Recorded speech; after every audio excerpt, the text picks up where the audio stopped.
Starting my speech in 3.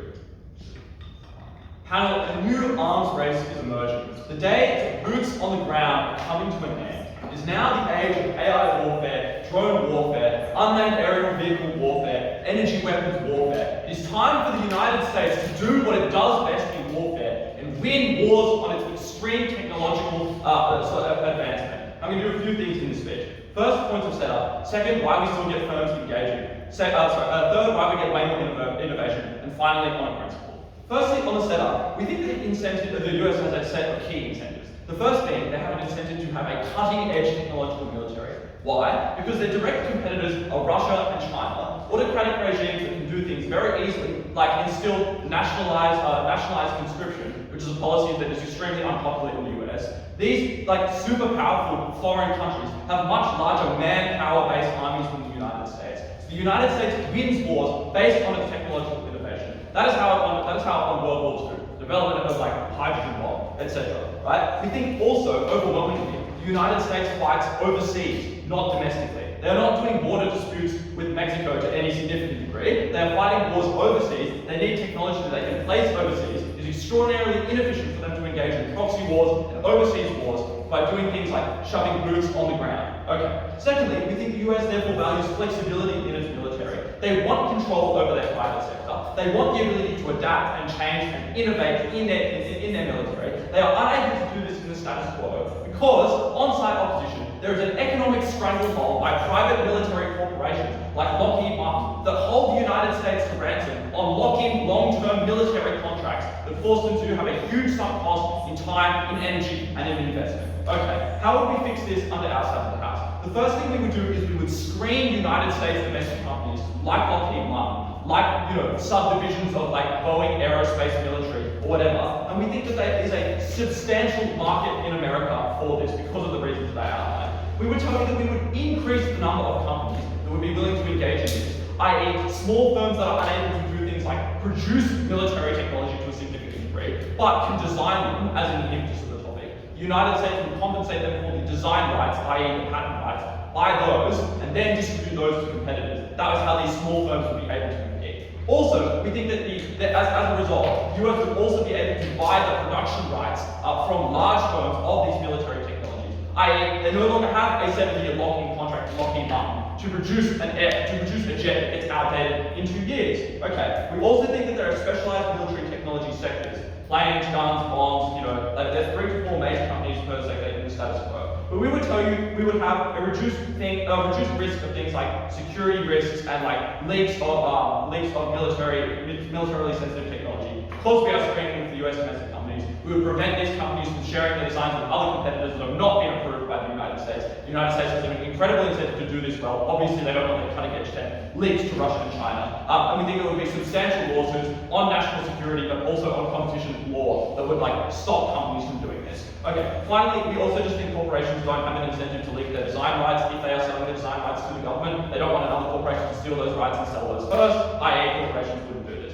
First, why we still get firms engaging? We tell you that in the status quo, the United States government is bullied into contracts with these sort of oligopoly-based military proprietary firms. We would tell you that we would change this in a few ways. The first is it would be a substantially large subsidy, i.e. we would financially incentivize these firms to do this. The second we tell you is that the current climate of military technology is that the market for these types of innovation and tech is increasing, and the market for training soldiers carrying rifles is decreasing. Right? We tell you that also these companies are just heavily nationalistic. They have worked with the United States for a long time. Most of them are based in the United States. That is, they would be unable to meaningfully engage in defense contracts with other major superpowers because those superpowers wouldn't trust them. But also, they have a huge reliance on the United States for their market share. Okay, the third thing is just, the market for the US is massive. They are the greatest foreign market for private military technology. Note that countries like Russia and China have more nationalized conglomerates of military technology, i.e. one major company, or not even a company, it's just run by the government that does this. Okay. Second thing, why we get way more innovation. I already told you the framing about why the market and the framing of warfare is changing. But we tell you this is how the US wins wars, right? They win wars based on accuracy. They win wars based on destructive power. They win wars because they have the best bombs, the fastest aeroplanes, the most accurate submarines when they're doing things, the most accurate drone strikes, right? Why are we the only side that does this? Well, we tell you in the status quo, a set of really annoying competition mechanisms exist for the United States when it comes to things like patent law, i.e., in order to produce a new product in any sector, you have to produce a 25% objective difference between your product and another patent. That is, you cannot sell a new design that is 1 or 2 or 3% more efficient than the design of another company. You need to produce a 25% difference. What does this mean? This means the time before you innovate a new product from another company is much higher. So you do things like you hold the government to ransom, you push out as few new military technologies as possible in order to maximize your profit over a large period of time. But it also just means that small firms are really unable to innovate because they need to produce such a drastic difference in technology, starting from such a small amount of money. We would not have on the outside. Why is this substantial? You might think that a 25% difference in military technology is really good because you get super new innovation. Incorrect. It is often the 1, 2, 3% differences in the speed of your jet, the accuracy of your strikes, the power of your bombs that does just win you wars. It is the small optimizations that we allow legally on the outside that does not occur on the opposition side. How do we enable small companies to do this? Well, we already told you that we would allow the US government to now buy the rights from these small companies. Instead of what happens in the status quo. That is, you are a new small military defense company that is producing some sort of cutting-edge design. You have no ability to produce them. So what happens? Lockheed Martin comes knocking on your door and says, you will give us 50% of your production rights, and we will produce these jets, or bombs, or guns, or whatever for you, and we will get 50% of the design, we'll get 50% of the profit. And they absorb them into their hostage conglomerate. We also tell you that you now just get direct production control as the United States government. You are able to buy the production rights from companies. That is, you're no longer stuck into 7, 10-year lock-in contracts. You are able to stop the design of a suboptimal military object and reallocate those resources immediately to a more efficient thing. This is something that wins you wars, especially when there is a new arms race coming. Every minute counts, every $1 million counts, every $1 billion counts. You do not want to be held hostage by these companies. Okay, the impact of this is that under our side, we're the only side that enables the US to get a substantial foot up in this war. We disable all of the really annoying competition mechanisms that occur under the side of opposition. We stop the conglomerate absorption and the sort of oligopoly nature of the opposition side of the house that inherently leads competition. Finally, on the principle, we think that national security is extraordinarily important for United States citizens. That is, the safety of you in your country is determined by how strong your military is, how able you are to defend your country from threats, how able you are to defend your citizens. We tell you at the time which governments have to provide a national minimum standards for things like essential services, they also have to provide a national minimum standards for things like defense. So at the point in which you allow private companies to hold you to ransom, and you do not have a nationalistic ability to control your direct safety and military technologies, that is the point in which opposition principally loses this debate. They are unable to best cater for citizen safety. They are unable to best cater for the ability to protect one's citizens. That is extraordinarily important for US citizens. That is extraordinarily important for the US government. We're the only side that allows the US to become the military superpower that completely brought Russia into China. We must go outside of that.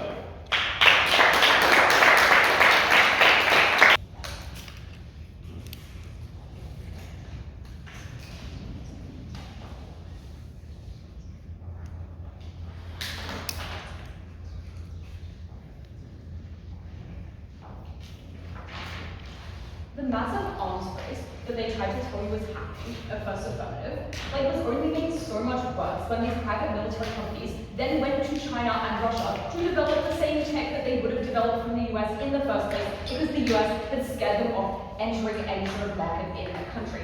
Okay, 3 things in this speech. Firstly on setup, secondly a point on better technology, and thirdly a point on why US control over this technology was so important. Okay, in setup, I will actually agree that the US wants to be on the cutting edge of technology. Note that I challenge the characterization that they made about China and Russia just having massive armies. I think that China and Russia are also just as vested in investing in this technology as the US is. I think that China and Russia are actively looking into things like drone warfare, AI stuff. They want the exact same technology as the US. They have the funding to buy the same technology. That was something that was comparative. I think that then secondly, instead of the US actor just, I think that the US just cares about bigger firms a lot more than these kind of grassroots military organizations. Because these bigger firms are firstly way more stable. Secondly, they tend to have better security for military secrets, so they were less likely to get leaked. Thirdly, they had like the capacity to like actually make cutting edge technology, to actually employ lots of people. That was important. And fourth, they just had more manpower to produce this technology. That was great. I think then like also oppositions noted like that their own like model has a lot of fiat required. I think that like our counter model is like with that fiat, we use that to directly subsidize research or like to produce technology like for these like private companies but within the US. That looks like making these companies establish manufacturing bases within the US or directly funding their research, but like for just that company. That was so much better, and I'm going to tell you why in this speech. Okay, first issue then on how we got better technology. I think that we got better technology for two main reasons. Firstly, we encouraged greater competition between firms. I think like at the point that you can use another person's research, like there's no like necessarily like incentive for you to develop and to stand out and to like make a product that was cutting edge. I think that the impacts of that are that you get like on the outside of the house, you get more diverse research across different fields. So like the example that I'm going to use is like if like a drone technology from one company gets like I guess like given to other companies, then they're obviously going to use that same technology to produce their own drones. Even if those drones are slightly like different, they're still largely the same product. You're going to have like 30 of the same product. I think that the comparative of what we get on the outside of the house is that you get like these companies either firstly like producing different things to drones because they have to actually like produce their own things, or secondly, even if they were producing drones, they were going to be producing them using completely different methods. That was really good because that meant that like any flaws in that technology or like any like issues with that technology, or if that technology like got leaked or like was also used in like another country, it meant that the US just had like a broader base of like different types of technology. That diversification was so important in like military technology, where it was like constant application and having new tech was so important. I think that the second reason then why we got better technology is we actually incentivized companies to research. I think like at the point that like you're selling off your research to someone else, you're like less likely to want to fund development that's cutting edge. You're more likely to just want to like research things that are like by and large the same as what other companies are doing because you have access to it. I think that also like that the compensation that you're going to receive for like your new cutting edge piece of technology is always going to be a lot smaller than the potential profits that you could get from that technology. I think that like at the point when the US is funding it to like fully compensate like what they think the profits would be, either one, they're going to get like price out, and the US is going to be like grossly overestimating the like value of this company. Because like no, the companies have like a monopoly here because they can say to the US that like they think that their technology is worth a lot of money, they're going to go somewhere else with that technology unless they get subsidized to a certain extent. That was really good and bad because it meant either they were going to be, or like the US was going to have to spend extortionate amounts of money. I think then this leads on to the counterfactual of what we do instead of like being price gouged. I think we use all of that fiat that competition has to directly fund these companies that encourage direct competition because you are actively like giving companies more money to fund their own unique research, to like be more in competition with each other. That meant that it was easier to like be in competition. That was really good. I think then also you gave like these companies more resources to fund research. You gave these companies like manufacturing bases within the US. You had like more like US centralized technology. You had better technology overall. Note that also like opposition has not provided any reason why the research being produced by like the first company is going to be uniquely good, right? Like what I mean by this is that if you fund a company more to produce better research at the first go, then you have better research anyway. If you like give the research that one company is given to like other companies, that research doesn't necessarily have to be good. Like it's just the same research over and over again. Okay, this leads into my second point in the speech about like why US control over technology was so important. Note that we weigh this like really heavily in this debate, probably more so than better technology. Obviously, it's an active debate. The US's best interest is to keep that cutting military technology like accessible to just themselves. That was really important for two reasons. Firstly, it actively harmed the US, obviously, if rivals had access to better technology. And secondly, like a strong weapons sector acted as like a massive military deterrent, like mutually assured destruction at the point when the US like had the capacity and like had a reputation as being a strong military power. Then that was obviously really good for the US security. I think that like all the material that the opposition gives you about lobbying contracts is like just kind of flawed because I think that lobbying contracts are like inherently quite good for the US for a few reasons. Firstly, like I've already established that the US like probably wants to have more like relationships with bigger companies that have more capacity to use technology. So at the point where they had contracts with these companies, that was good because they were actually getting good technology. Secondly, I think that according to how the lobbying contract, the US like had some like I guess like control over that company. Anyway, the US like had some direction that they could give that company to go in. That was really good because you still got better tech. Thirdly, it guaranteed that the company just wouldn't up and leave. Like the company was locked in to stay in the US and to like use their like military technology only for the US. That was really good. And I think like overall the US just wanted big players on that side. So I think what's material and like locking contracts was kind of cool there. Now, like, why are firms more likely to actually just like up and leave the US and move offshore? Because I've already told you why this is so bad. I think that there's a few reasons for this.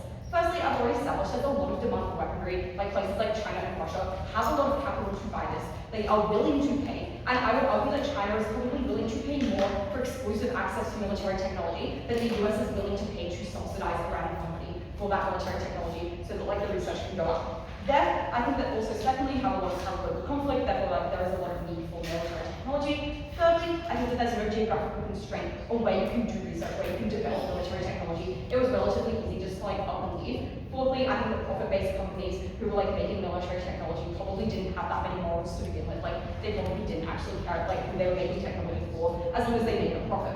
I think then that these companies were going to move for a few reasons. Firstly, compensation was not going to be enough. I've already told you that. Like either compensation is not going to be enough because like there are massive profits being made in military technology, or the US is going to be like paying an extortionate amount for this technology that's like way more than what it's worth. I think principally you didn't want your technology to like be leaked, so you are unwilling to want compensation because like you've always lost competitive advantage at the point where you like gave away the research that you had made. You wanted competitive advantage as a company. That's so important. I think that secondly, like even if you didn't like nominate your research, like your research was just more likely to be leaked anyway, because at the point where multiple companies have access to it, more people know about this cutting edge research. Therefore, like more people who don't have stakes to keep it secret have access to this cutting edge research. It's easier to like infiltrate grassroots companies that opposition likes to talk to. Private companies are like relatively like all these small companies like are just easier to like have information leaked from. That was really harmful. I think thirdly, now like companies now think that the government is like pushing on their like kind of rights as a free company, they're restricting their rights, that sets a bad precedent. These companies are just more likely to pull out, or like there's more likely to be a tipping point later in the future because these companies know that they can't necessarily trust the US to like give them profits. I think that this is really bad for a lot of reasons. Finally, in the speech, I just think that there's a bowling effect at the point where one company leaves, lots of companies are going to leave, especially when a big company leaves, and that flows on as well to like things like the engineering and mechanical sectors in the US. You know, the things like Silicon Valley technology is bad military technology. So bad for us.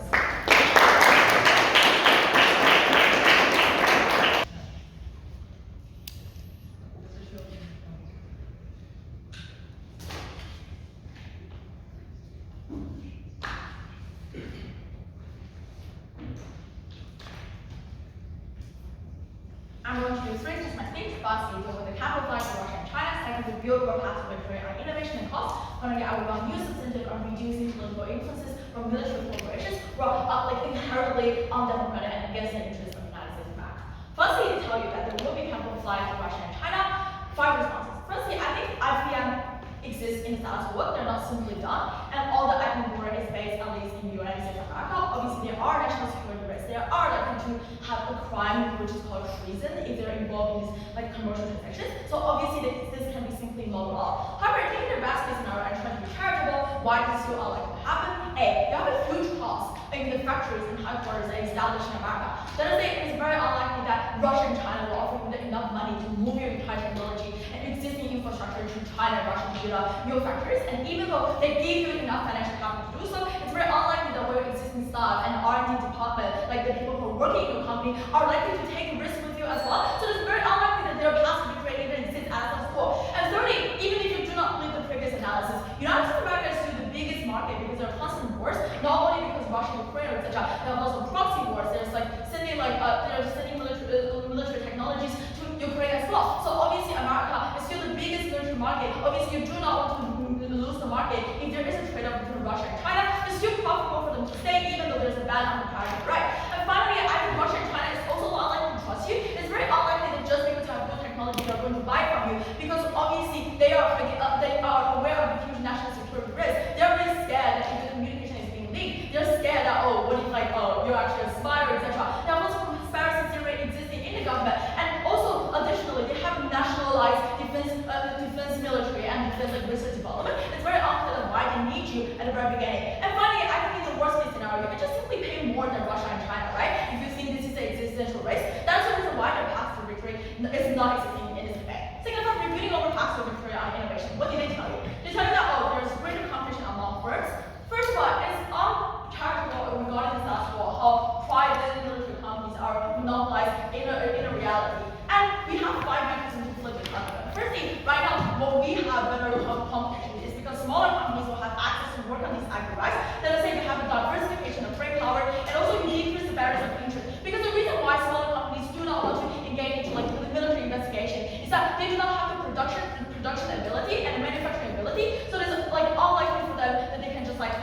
harder clause and enter the market. However, right now, because you make the initial IP rights very accessible, it's very likely that you work on the initial IP rights to diversify and work on subsidiary or secondary technology. Then I say overall you have an aggregate amount of more company inserting into the market, and obviously you have aggregating more checks and balances and more competition overall. And what is the impact of this argument? So first of all, you decrease the price of the military weapons because there are more options for you and you do not have a huge leverage against you. And obviously you have more options on the table. You do not necessarily have to sign locking a lot of contracts anymore. So obviously we also flip that argument on cost. I think third of all, you obviously also decrease the barriers of entry because your diversified means that the companies can earn money right now. So the company right now, but they not only can earn money through producing the weapons, they can also earn money by selling their proprietary rights, obviously to the United States, to the government. That is saying the companies they directly have an incentive to have R&D, to have research investment and R&D. So that is the reason why we flip the entire argument. So second of all, engaging in the worst case scenario that probably there are some mitigation on the interest for the biggest company. We kind of want to flip this argument by telling you that the current military company has little incentive to innovate. Why? Because first of all, they're already locking a long-term contract with the government, so they don't have to diversify to necessarily gain their financial gains. And I think second of all, because one single IP rights currently right now can stratify your capitals, they can already make you hugely profitable. So it is very unlikely you need to have innovation in order to be profitable, because you can just have one single IP right that you exclusively have and to raise up the prices to sell to the government. And that is the reason why their business model is being so successful in the status quo, even though American government is being held hostage. And I think finally, even in the worst case scenario, incentives still exist because obviously they still want to produce stuff, and obviously they still want to outcompete the smaller companies. So we believe that incentive is significantly better on our side because they know that they still have the existing sunk costs in their factories. So obviously they still want to produce better products. So we are saying we first of all have more smaller company, and second of all improve the current existing monopoly big company. And that is the reason why we absolutely win on the innovation front. And what a further impact on the innovation benefits is that it's not only beneficial for the military industry if you already better proprietary right and make it accessible to other companies. It is also likely that because military design oftentimes is incredibly ahead of time, let us say semiconductor application or etc., that is that they're also likely to be applied into other industries, for example, medicine and healthcare, research institute, etc. That is say over benefit is not only locked into the military sector. This is also in the United States of America's interest if this is opened up to a smaller company and the smaller company is researching on it, they have better innovation that we can probably also apply it into medicine, etc. Because semiconductors and also leading military technology is oftentimes where the tipping point of human innovation begins with. Finally, I will run a new incentive on weakening lobbying power. And I think this is a debate-winning argument that I just wrote during my speech. So, military corporations in the sense will lobby for very bad things that are against US citizens' democratic interests. Example are lobby against gun controls, even though it is very, very unpopular. They have they lobby for aggressive war measures and unnecessary war because they are inherently anti-peace because that's where they can make profit. That is why the United States of America have also policy talks and proxy wars that are just fostered because of the innate nature of huge political lobbying power and lobbying influences within this government. Second of all, you have disproportionate political sway over civilian issues, which is a principal harm that we already articulated in first government. That is saying US citizens and government cannot independently make policies and decisions independently from military corporations in the status quo, and they have to sacrifice lots of democratic willingness due to this tokenistic group's disproportionate influence on the political system. So why is significantly weaker on our side, and why this is something that we should fight? First of all, they no longer have the leverages on IP rights against the US government to force US governments to make lots of compromises in the democratic process, to force US governments to represent them in Senate or House of Representatives that are actually directly against the interests of the voters, that are directly against the interests of the electorates. And second of all, because we already proven that we significantly break down the monopoly, that is saying even though they're still existing in the market, but their profit margin is hugely shrink, they no longer have to wait for profit that are unfairly obtained in the status quo. That is saying they no longer have the excessive money that they can use to fund political campaign, they no longer have this excessive budget to be we're going to fund you, we're going to achieve certain political compromises and political sacrifices, and that is overall the reason why we're able to sustain the democratic wishes of US citizens. They're likely to say, well, it's unclear about why US government would care about that. However, it is important to notice that this debate is an active debate of US overall. We should be taking care of US citizens' rights being actually accurately represented in the status quo, but not being politically swayed by these big corporations. And I think it's uniquely and exclusive on our side. This is the only way you can reduce their monopolistic influences, and this is the only way you can allow competition in order to not hold your US government in hostage. Finally, engaging their approach on cost. They say, first of all, big companies have economics of skill. This is efficient. Yes, they have economic skills on production, so they're still likely to produce in the status quo. growth, and we have more control over production rights if we can do it. And I think second of all, the approach is to say, oh, buying this article rights is going to be too expensive to do so. However, I think we argue this argument that in the long term, this optimal cost will be worthwhile because you overall reduce the price and you increase your price control. And I think second of all, because you're also likely to have a cheaper product to be purchased in the long term. And I think obviously third of all, you increase your revenues for smaller companies, therefore you overall still recover the loss in the long term. So for all this is not very, very hard to propose.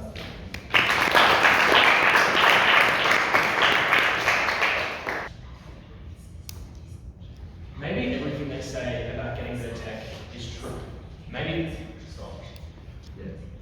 everything they say about getting better tech is true. But the thing that they forget is that this is an active debate. And therefore, what is more important is that the US probably cares more about being the only one in the world with the best tech being the only one in the world with the best tech than actually having good tech in general. Because obviously on comparative, there is no point in being 5,000% better than another country,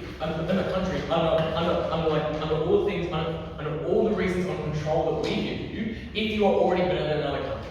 So they actually prefer being the only country to have the best tech than being the only country comparatively to have the best tech than just maximizing efficiency in total. Okay, two issues in this speech. Why US control is actually better on our side and why it's really important. But secondly, why tech becomes better on our side as well as stuff about oligopolies and small countries. Firstly, on the US control. We hear first on US control, I think the first thing to hear is they push back on this idea that China and Russia would actually want to become these companies in the first place. Here is why they would. Firstly, obviously tries to make this claim that those countries about the idea that war is on the ground. Obviously that is not true to the extent that if they are competing against the US and tech is so important for war, they will want tech in this case anyway. That is why they are likely to go to the source of that, and if the source of that is the US, they are likely to go to that stream in the first place. But secondly, if they are competing with the US obviously in these wars, as they try to claim, I think it is quite clear then that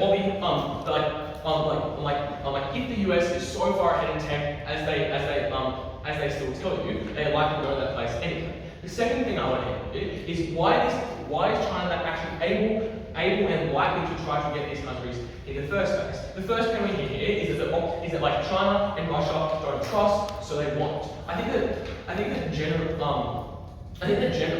we have both sides have given to this idea that these companies are very profit driven. Right? And to that extent, I think these countries are unlikely in the first case, and I think China knows and Russia knows this, to actually leak it. Because obviously, for all the reasons they tell you about why leaking is bad, it is also bad on our side. Because leaking means that you cannot have that control over your ideas, you cannot have that control over your IP. So they are unlikely to want to leak back to the US in the first case because they are so profit driven. In that sense, it was never in their incentive to do. But also for all the reasons they give you about why they can still surveil small companies in the US, China and Russia can obviously still surveil these big companies and obviously put their practice in place that they already have in their countries. The second thing is to say that I think the second thing is to say that obviously it is an incentive because they do not just gain more people to make tech in their world, they also take it away from a major competitor what does that look like? Obviously, if you get one major company, let's say Lockheed Martin as the big claim, as the massive company they sell their stuff, if you are China and Russia and manage to get that company, it is not just that you gain more tech, it is that the US, your direct competitor, loses it. Why does that look bad for the US and why is that saying China and Russia to do it? Not only because firstly you improve your tech in the first sentence, but also secondly, because that is a massive power struggle against US in that case. It makes them look weak, it makes them look bad, and it's obviously also a reason why the US doesn't want to lose them as well. I think that lastly, they obviously just have the fiat to do this because they are massive countries that care about their military already, and they are likely to just be able to move it into different places. Okay then, why these countries actually like its lead? And we've heard a lot of pushback about this, especially. Second, they say that firstly it is the biggest market in the world, so don't want to lose. No, presumably since China and Russia are so linked together in their military capabilities and what they want as the interests of countries and who they're against, especially the US, these countries are likely to get both Russia and China and all those subsidiary countries around them in those kinds of deals to produce tech for those countries in the first case. I'm sorry, in the first case, because they're already buddies and all that kind of stuff like that. But I also think that secondly, that just takes away from the fact that like China and Russia are incredibly massive markets as well. There is no reason given in that second speech as to why they're not. But I think they still are, to the extent that obviously they engage, especially Russia right now, they're engaging in a war currently, and the US is not. That's not an incentive to show that they obviously are engaged in wars to the same extent, if not more than US. I also think because of this, what actually happens is that we give you some more claim for this. And we tell you that no, you don't only just lose that industry, but you lose the other ones around it. Because what happens, there is a rolling effect. Once one company loses, what you also lose is the manufacturing of that thing if that does occur in America. Because they know they have to go to another country for it to be for them to manufacture it in the first case. What I also think happens is because tech is so highly linked to these kinds of companies in that sense, things like the Silicon Valley are likely to go away as well. Things like those companies. And why that was so important is they did things like they boosted America in other areas, and obviously we didn't want to lose that to countries like China and Russia that were also in the tech battle, and also in the data-driven age, all that kind of stuff. The last thing they have here is this weird principle about lobbying. Note that firstly, obviously companies on both sides want to lobby. It is unclear why on their side they also just want to lobby, like small companies also just want to lobby for war. Like obviously on both sides, companies want to lobby for war because on both sides the companies still make money off war. Unclear why that is true only for them. Okay, why do we get better to? Okay, what is the actual company landscape look like? They describe it as an oligopoly. That is to say that there is a couple that is the biggest. There's a few. There's a few that are the biggest. I think the first thing. Why does this actually mean? Why does it actually mean? And you get very distinct things created and actually very different types of technology created. I think that it's because obviously if one country like Lockheed Martin has a massive contract and you can't access the IP, what you are likely to do then is try to make something completely different. And why difference is really important. Because their 1% gains are okay. If that happens year on year. But obviously then if you have a massive jump in technology from another country, which likely happens all the time because of the reasons we've already given you. I think that therefore what can happen is massive differentiation in tech, and that is a really good thing. Like, have you ever proven on their side that small jumps actually do happen, that small businesses are able to actually get that research and make use of it? It is unclear why those small businesses are so good at doing it. But secondly, I want to say that small companies just aren't that good on their side for a couple of reasons. That first, these big companies also already have scale of economy. So it's likely to cost more when you're going to these small companies because they have to go through many of the processes that big businesses do that aren't set up, that accrue over time. But secondly, obviously the issue with them as identified is manufacturing. That is true. It is unclear why they fix the issue on their side, that is to produce more research. But I also think thirdly, small companies oftentimes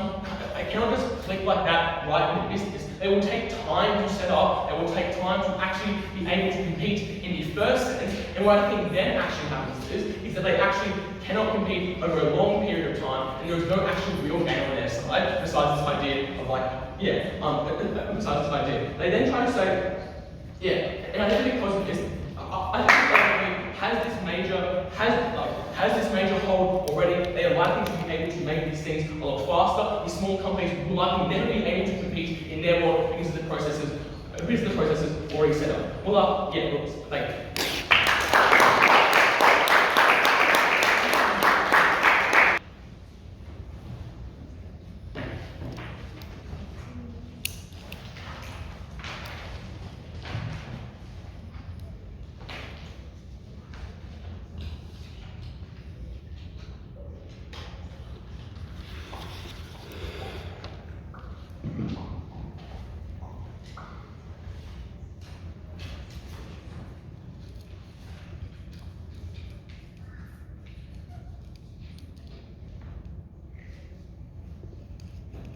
At the start of my speech, I just want to give you one piece of context and one piece of it. That piece of context is to say that China and Russia are incredibly bad at weapons manufacture at this point in time. The reason why is because their tech sector as a whole generally is worse. They do not have Silicon Valleys. But another reason why is because private military companies that provides this technology have not been attracted to this country for the reasons that we gave you earlier. The reason that the US is a free market system where private companies do generally prefer. The other reasons why is because these generally are old sectors, and specifically for China as well, it has been years since they have engaged in conflict and they have not had a need for this specific technology. The reason why this piece of context is important, and the reason why we tell you this down the bench, is because it is more important for the US not to lose knowledge regarding weapons manufactured to China and Russia than to obtain the best drones and to invent some really cool new piece of technology. And the reason why is because China and Russia are your natural opposition. Even if you do not directly engage in conflict with them, you are ultimately funding proxy wars with them, you are supplying your allies with that technology, you are reliant on them being worse than you. You do not need to break the sky open and go into new groundbreaking technology. Doesn't really matter, I think that's why we live in debate. So, a couple of things within this speech. First off, on how firms react, secondly on privacy, and then on this principal push that we hear from the affirmative teams, and then finally on the quality of that technology. First off, how do firms actually react? We tell you that firms, or they tell you that firms cannot leave the US, and that is specifically for a couple of reasons. The first thing to say is obviously you have the preemption that we give you at first. That is to say companies do have profit incentives, they do want to preserve their competitive advantage, and noting also that these specific companies, especially the ones that do research, are not geographically tied anywhere. They do not need to be in a particular bio to be able to do their manufacture. So I think what this means is that it is relatively easy for them to move. What responses do we hear further on? We hear first off that it is treasonous if they leave. Obviously they can leave before the ban happens, or otherwise they are private companies that aren't nationalized that uniquely gives them the ability to move around. Second response that we hear is it's a big cost because the manufacturing bases are really hard to move. First off, manufacturing just is way cheaper in China and Russia, so I think even if the upfront cost is relatively small, if you know that going into the future you're going to lose millions of dollars because all of your designs are going to be stolen, I think that is a worthy cost to do as well. I think the other thing to recognize as well is nationalized means that you are likely to have massive and continual subsidies, especially when it is an industry that is so essential to these particular actors. The second response there as well, and this is what we tell you in a second, is to say that grassroots companies are not constrained anywhere. These are specifically those smaller companies that do not have the manufacturing capacities that the affirmative team talked about. These are now companies that are likely to have access to the designs of really big companies, designs that are being worked on by the best researchers for millions of years. And I think this means that this is a massive loss, even if these companies and their personnel are not necessarily good. They take the work of the people that has been the best stuff. The third response that we hear is that the US has the biggest market share. Again, I think it's important to note that there's not much profit to be extracted from the US. I think this is actually a perhaps untrue statement, especially for the grassroots companies, as we tell you in a second. That is to say, it's specifically hard for these smaller companies to gain market share because, as the affirmative team says, they do not have manufacturing bases. They are competing with oligopolies now. Their unique competitive advantage is you just need a couple of three Harvard graduates that are really smart to invent a really cool new technology. But now they don't get the benefits of that at all because they have to sell it off immediately. They do not have the unique manufacturing capacity to do this. They cannot expand their productions into the future and ensure that they actually can compete with them for market share. But the other thing to note as well is, again, as we tell you in a second, China and Russia just do engage in more conflicts these days. Russia just is in a war right now and is likely to continue being in war. They have territorial ambitions that they are likely to fulfill in the near future. Maybe China invades Taiwan. I don't think I need to prove this, but you just believe that it is true that they do wage more war than the US does. The fourth response that we hear is that China and Russia don't trust you because you are from the US. Obviously, Europeans, so you can form long-term contracts now. But I think the other thing that China and Russia recognize is that it is highly unlikely for you to move back because obviously that is going to be a massive loss to you. The other thing as well is obviously you can just move all of your capacities over to a different country and just stay there for now. Okay, fifthly, we hear that China doesn't want you. A couple of reasons why they are likely to. I think the first thing to note again is, as I told you in my introduction, they do have significantly weaker weapons manufacture. Look at the state and look at the issues that China and Russia are coming across now as they try to rapidly expand that. The other specific thing to note as well is they do not have the unique expertise of the US, obviously because they got rich a lot later. China hasn't been in many large conflicts recently. But I think the other thing to note as well, and this is again going back to my introduction, in the same way that the US wants to undermine China, China also wants to undermine the US. So if they are able to take away a major company from the US, or even if they're just able to steal a couple of bullet designs from the US, that is a massive gain for them. They can just take this now and then move on, so on and so forth. The final push that we hear at third is that these are nationalistic companies. I would suggest that the fact that they're a company is more important. They probably care about money first, or at least the grassroots companies that are not as entrenched in the US do. But the other thing that they tell us is you lose capital if you move. I would suggest that the amount of capital that you are likely to lose is far larger for the reasons that we tell you. Okay, the comparison now then is that we can use that massive amount of money that is paid out to these for these trademarks, because no companies are likely to price gouge for their research in order to maximize their money. And we can use that to actually fund things like grassroots companies, capacities to manufacture, or fund things like R&D for grassroots companies. We can get everything they do without actually losing those companies. We can get that sort of diversification on our side.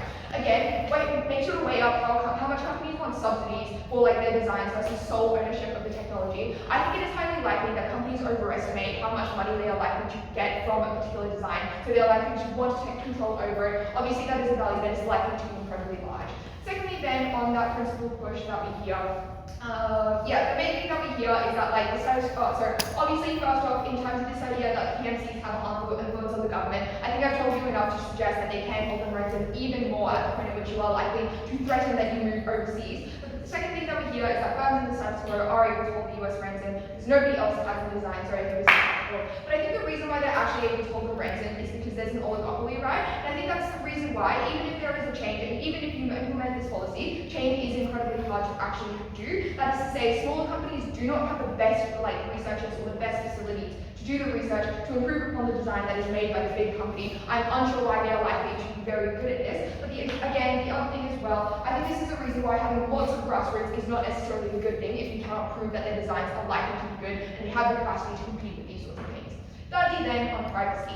That we give you a lot of claims here. I think we quite concretely suggest that these designs are likely to be leaked because there are a lot of personnel involved within these companies. Because it's China, you can just now send one agent to a grassroots company, steal a bunch of designs, hooray, success. But their main claim there is I think preemptively to say that we can screen domestic companies to try and reduce leaks. First off, I'm unsure why screening is going to be done particularly well if these companies are able to hold government's ransom under the status quo. But again, obviously that screening is this is relying on that screening being continual and regular and for every single company that is involved. And again, you only have the incentive to do leaks as a company if you know that this product is not exclusively yours, if you do not have the incentive to keep things secret because of things like trade secrets, so on and so forth. Finally, on the quality of that technology, we suggest it is going to be incredibly good. I think their best claim here is to suggest that these companies do not have an incentive to improve upon existing designs. Again, I think the reason why you want to improve upon existing design is because even if you have one other competitor that presumably can compete with you in every single field because they are rich, because that's how oligopolies work, you want to improve upon that design to ensure that when this contract ends, you can secure the next contract as well. Because obviously, if every contract that exists within this field is 10 years, if the other company wins out, then that is 10 years of profit that you are losing out. I think that just is a massive incentive. But I would also suggest that people that invent their own design are probably the best at manufacturing it. The reason why we get better tech ultimately is because patent laws do work. Different people have different ideas and they should be encouraged to explore these sorts of things. Ultimately, I think we get better technology and we reduce the way for so far.